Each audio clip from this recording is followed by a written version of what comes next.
मेरे प्यारे दोस्तों, आप सभी को हिंदू नववर्ष की बहुत बहुत शुभकामनाएं हैं। भारत माता की जय, वंदे मातरम। आज का विषय जो मेरा है, भारत भूमि अपना तीर्थ स्थान। तो इस भूमि से पवित्रतर और कुछ नहीं हो सकता है, क्योंकि इस भूमि की जो धूल है, एक एक कण है, जड़ और चेतन, प्रत्येक वस्तु, प्रत्येक काष्ठ और प्रस्तर, प्रत्येक वृक्ष एवं नदी हमारे लिए पवित्र है। इस भूमि के बच्चे के हृदय में यह प्रगाढ़ भक्ति सदैव जीवित रखने हेतु ही हमारे जो पूर्वज थे, पूर्व काल में यहाँ इतने प्रकार के विभिन्न विभिन्न विधि विधान और लोकाचारों की स्थापना हुई थी। सो जो भी हम नित्य क्रियाएं करते हैं, धार्मिक क्रियाएं करते हैं, नित्य होने वाली क्रियाएं हैं, उनका एक विशिष्ट स्थान होता है। जैसे कि आपने देखा होगा कि हमारी दिन की शुरुआत होती है, एक भूमि पूजन से प्रारंभ होती है।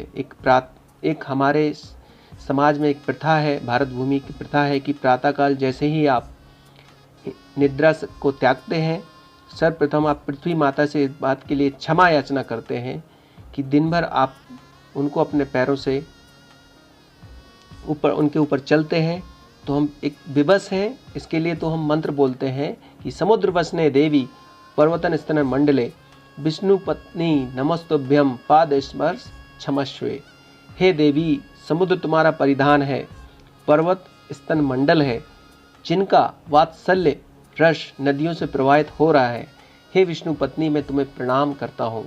मेरे पैरों के स्पर्श होने की धृष्टता को क्षमा करना। तो एक साधारण सा कार्य, किंतु इसके द्वारा प्रातःकाल हमारे मस्तिष्क में इस माता की भक्ति का विचार आता है। तो हमारा जो एक संस्कृति है, जैसा कि आपको पता ही है कि सारे संसार में ऐसा कोई देश नहीं है जिसको वो लोग माता बुलाते हो। हमारे अंदर एक माता का भाव, एक आदर का भाव रहता है, क्योंकि जो दिव्य माँ आदि शक्ति की अति उदात्त भक्ति का ही भाव है। यह प्रशिक्षण इतनी गहराई तक पहुँचा हुआ है कि हमारे सामान्य दैनिक दिनचर्या में ही उस अनुभूति की झलक मिल ही जाती है। जैसे जब हम कोई देखा होगा आपने, कोई बच्चा खेल कूद में जैसे भूमि को रोनता है, या माता कहती बेटा धरती माता को ठोकर मत मारो, पत्थर को चोट मत करो। जैसे हम झाड़ू में पैर लग जाता है किसी भी चीज़, तो हम उससे उठा के उसके पैर छूते, क्षमा याचना करते हैं। तो एक स्वाभानुसार यह पृथ्वी को हम एक माता का रूप में पूजते हैं, और हम अपने बच्चों को भी यही सिखाते हैं कि माँ को कष्ट हुआ होगा, क्योंकि आपने देखा है पृथ्वी माँ ही है जो हमको जीवन और मरण और हमारा पालन पोषण उसके ऊपर होता है। तो ये हमारी संस्कृति एक जीवित परंपरा है कि हम इस सृष्टि की प्रत्येक वस्तु में, प्रत्येक पदार्थ में हम एक सजीव का दर्शन करते हैं, उसको सम्मान देते हैं। यह हमारे देश के लिए कभी भी कोई भी वस्तु निर्जीव अचेतन पदार्थ नहीं रहा है। इसी तरह आपने सुना भी होगा हिंदू संस्कृति में कि परमात्मा प्रत्येक कण कण में व्याप्त है। क्यों कहा है? इसीलिए कहा है क्योंकि हमें हर चीज़ सहयोग करती है हमारे जीवन चलाने के लिए।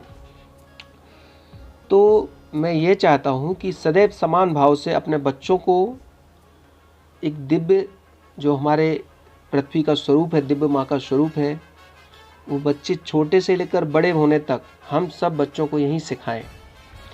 जैसे कि जब स्वामी, एक और मुझे एक याद आ रहा है, बहुत ही बढ़िया है कि स्वामी विवेकानंद जब इंग्लैंड से भारत के लिए चलने लगे, मतलब वो विदेश से जब वापस धरती आए, तो उनसे पूछा गया कि इंग्लैंड और अमेरिका के समान जो संपन्नशाली देश हैं, जहाँ पर पैसा रुपया बहुत आयात में है, यात्रा करने के पश्चात अपनी मातृभूमि के संबंध में उनके क्या विचार हैं। तो उन्होंने क्या कहा पता है आपको? भारत से मैं पहले प्यार करता था, किंतु अब तो उसकी धूल का एक एक कण मेरे लिए अत्यंत पवित्र है। मेरे लिए वह तीर्थ स्थान हो गया है। हम करें राष्ट्र आराधन, तन से, मन से, धन से, तन मन धन जीवन से हम करें राष्ट्र आराधन। वंदे मातरम। भारत माता की जय।